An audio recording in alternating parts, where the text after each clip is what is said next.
Times news channel देखे आप सभी दर्शकों का बहुत बहुत स्वागत है। मैं हूं रमनदीप कौर। इस वक्त की बड़ी खबर आ रही है प्रयागराज से। क्या है पूरा मामला, देखने के लिए बने रहिए हमारे साथ। हिंदी पत्रकारिता दिवस पर इलेक्ट्रॉनिक मीडिया क्लब में आयोजित हुई संगोष्ठी। इलेक्ट्रॉनिक मीडिया क्लब के संरक्षक वीरेंद्र पाठक ने प्रयागराज में प्रकाशित पहले हिंदी अखबार के बारे में विस्तार से बताया। क्लब के सभी पदाधिकारी व सदस्यों ने गोष्ठी में लिया हिस्सा।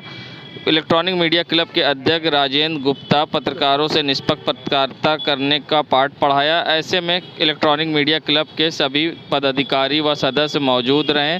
साथ ही चर्चा निष्पक्ष पत्रकारिता को करने को लेकर हुई। इस मौके पर सभी मौजूद रहे और एक दूसरे को बधाई दी।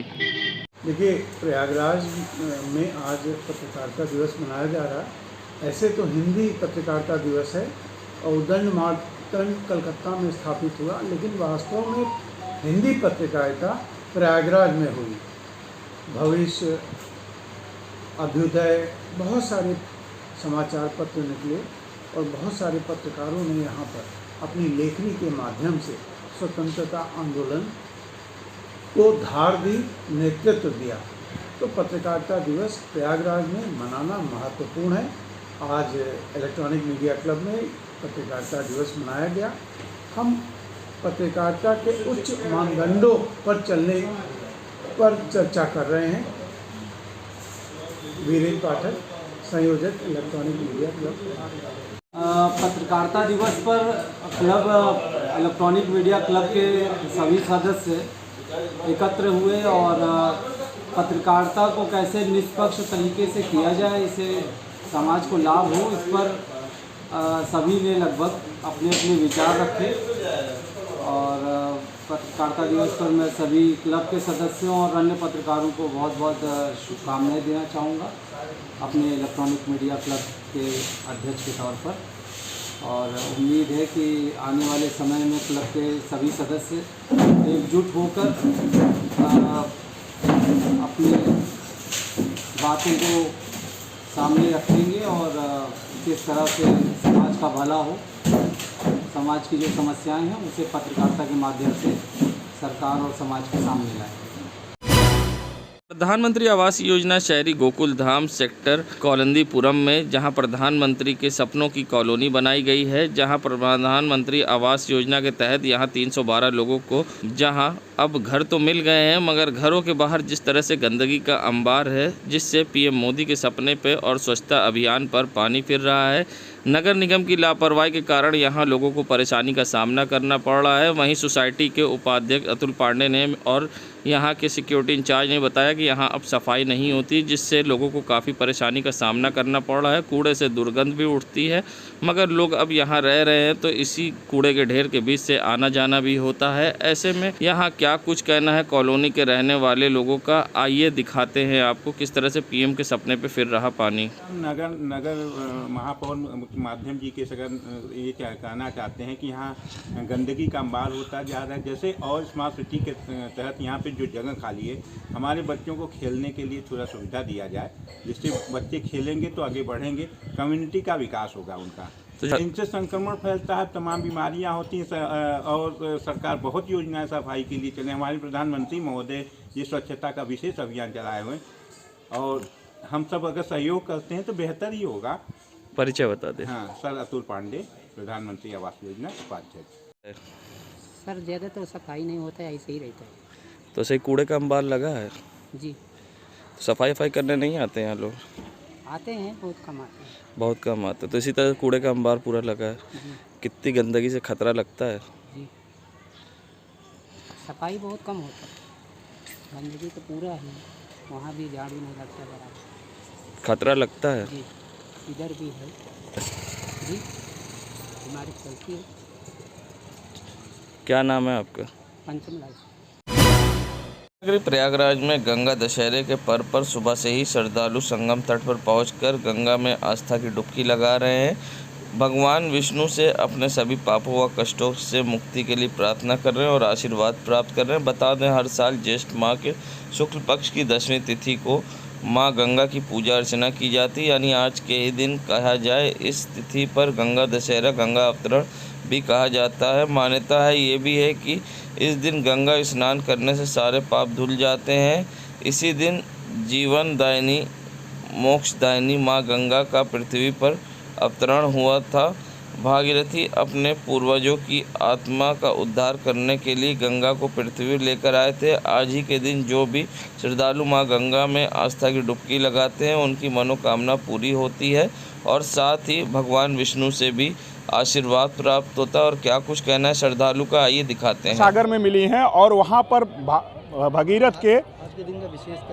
भगीरथ के पुरखों का उन्होंने तारण किया और तत्पश्चात यहाँ आज के दिन माँ गंगा का जब अवतरण हुआ तो माँ गंगा जी का अवतरण भगीरथ ने इसलिए यहाँ पे ले आए कि उनके जिस तरीके से उनके पुरखों का यहाँ पे उद्धार हुआ उसी तरीके से माँ गंगा में स्नान करने से सभी पाप, पूर्व जन्मों के सभी पाप का निवारण होता है। और इस तरीके से हम लोग हर वर्ष माँ गंगा का गंगा दशहरा मनाते हैं। 10 दिवसीय यह गंगा दशहरा हम लोग प्रथम तिथि से लेकर के 10वीं तिथि तक मनाते हैं और माँ गंगा की इस तरीके से हम लोग यहाँ पर पूजा पाठ करते हैं और भक्तजन यहाँ आते हैं और जो भक्तजन अपने मन उल्लास से जो भी कुछ करते हैं यहाँ पे उनका यहाँ माँ गंगा जी का पूरा जो है उससे सबको वैभव की प्राप्ति। पर्व हम लोग यहाँ पर माँ गंगा के पूजन अर्चन और स्नान के लिए यहाँ पर उपस्थित हुए हैं पूरे परिवार के साथ कि माँ गंगा के पवित्र जल में स्नान कर। और एक बात और है, प्रयाग की गंगा जल का बहुत महत्व है, तो यहाँ से स्नान कर और माँ गंगा का पूजन अर्चन कर। और विशेष पूजन अर्चन महत्व ये है कि इसी गंगा दशहरा के दिन माँ गंगा का अवतरण हुआ और गंगा जल एक ऐसा पवित्र जल है, ये सिर्फ जल नहीं है बल्कि हमारा जीवनदायिनी है, मोक्षदायिनी है। सारे पुण्य का फल मात्र गंगा दर्शन से प्राप्त हो जाता है। तो गंगा दशहरा के दिन माँ गंगा का अवतरण और इसीलिए हम सभी यहाँ पर स्नान करने के लिए आते हैं कि जिस दिन माँ गंगा का जन्म हुआ हम माँ गंगा की गोद में बैठकर अपनी माँ के साथ थोड़ी सी अटखेलियाँ, उनकी प्रार्थना और पूजा में हम लोगों ने इस बार विशेष ध्यान रखा और सबको ये बताते भी चलते हैं कि माँ गंगा में सिर्फ आप दूध, दही, गुड़ और घी का उसमें डालें और उसके बाद उनका पूजन अर्चन करें। फूल और जो हमारे किनारे धूप बत्ती जलाते हैं इसका प्रयोग न करें क्योंकि कहीं ना कहीं से प्रदूषण होता है। और हम सभी एक और मान्यता लेकर आए कि गंगा को प्रदूषण से बचाने के लिए, अपनी माँ को प्रदूषण रहित करने के लिए हम घरों से स्नान करके आते हैं जिससे कि यहाँ पर साबुन और सर्फ का प्रयोग न किया जा सके। हम स्वच्छ होकर अपनी माँ के आंचल में स्नान करें और उनका पवित्र जल यहाँ से अपने अपने पुण्य स्थानों पर ले जा करके। डॉक्टर आभा श्रीवास्तव, प्रयागराज। नगरी प्रयागराज, जहां समाजवादी पार्टी की तेज तर्रार महिला नेता मंजू यादव को चौथी बार प्रयागराज महिला सभा का महानगर अध्यक्ष जैसे महत्वपूर्ण पद पर फिर से कमान मिलने के बाद बधाई देने वालों का तांता लगा है। कीटगंज निवासी मंजू यादव को महिला सभा की नियुक्ति प्रदेश अध्यक्ष श्रीमती रेबू श्रीवास्तव ने लगातार चौथी बार महानगर अध्यक्ष पद पर मनोनीत किया है। महानगर मीडिया प्रभारी सैयद मोहम्मद अस्करी के साथ बड़ी संख्या में सपा नेताओं व समाज सेवियों ने उनके कीटगंज आवास जाकर फूल माला पहनाकर व बुके आदि भेंट कर बधाई दी। मंजू यादव ने राष्ट्रीय अध्यक्ष अखिलेश यादव, प्रदेश अध्यक्ष नरेश उत्तम व महिला सभा की प्रदेश अध्यक्ष रेबू श्रीवास्तव सहित अन्य प्रयागराज के बड़े नेताओं का आभार प्रकट किया है और पार्टी में तेजी से महिलाओं को जोड़ने की बात कहते हुए मजबूत करने की बात कही है। अतरसुइया थाना अंतर्गत डेयरी संचालक पर हुआ जानलेवा हमला, सीसीटीवी फुटेज आया सामने। प्रयागराज में दबंगों के हौसले बुलंद, मीरापुर हर्षवर्धन नगर में हुआ डेयरी संचालक पर जानलेवा हमला। हमलावरों ने रात 11 बजे डेयरी संचालक के ऊपर किया हमला। घटना सीसीटीवी में हुई कैद। डेयरी संचालक बुरी तरह से हुआ घायल, एसआरएन अस्पताल में कराया गया भर्ती। डेयरी संचालक ने दर्ज कराई एफआईआर। प्रयागराज जनपद के अतरसुइया थाना क्षेत्र का मामला, जहां खुलेआम दबंगों ने डेयरी संचालक पर हमला किया और खुलेआम पीटते रहे और घटना सीसीटीवी में कैद हो गई है। प्रयागराज में हौसले बुलंद है दबंगों के और आप देख सकते हैं किस तरह से डंडे से पीटते रहे डेयरी संचालक को और उसके बाद मौके से फरार हो गए और घटना सीसीटीवी में कैद हो गई। अब देखना होगा इस पर किस तरह की अतरसुइया पुलिस करती है कार्रवाई। संगम नगरी प्रयागराज में यातायात नियमों की इन दिनों खुलेआम धज्जियां उड़ाई जा रही, जहां एक तरफ दोनों पैसेंजरों पर हेलमेट लगाना अनिवार्य कर दिया गया, मगर सड़कों पर ट्रिपलिंग करते हुए बिना हेलमेट के गाड़ी दौड़ती दिख रही है और ऐसे में खुलेआम यातायात नियमों का उल्लंघन हो रहा है। सिविल लाइन के सुभाष चौराहे पुलिस चौकी के सामने ही खुलेआम लोग नियम कानून की धज्जियां उड़ाते हुए जाते हैं और पुलिस मूक दर्शक बनी रहती है। बता दें, जहां खुलेआम नियम कानून की धज्जियां उड़ाई जा रही है, कारों में भी लोग बिना सीट बेल्ट के गाड़ियां ड्राइव कर रहे हैं और खुलेआम नियम कानून की धज्जियां उड़ा रहे हैं। ऐसे में अगर दुर्घटना होती तो जान भी जा सकती है। जहां लगातार पुलिस के द्वारा आला अधिकारी के द्वारा जागरूक किया जाता है, मगर उनके ही विभाग के इंस्पेक्टर और सब इंस्पेक्टर इस पर ध्यान नहीं देते हैं और खुलेआम नियम कानून की धज्जियां उड़ती हैं। नज़ारा है सुभाष चौराहे का, जहां पर पुलिस चौकी के सामने खुलेआम नियम कानून की धज्जियां उड़ रही हैं और लोग ट्रिपलिंग कर रहे हैं और पुलिस के लोग खुद ही बिना हेलमेट के गाड़ी चलाते दिखाई दिए।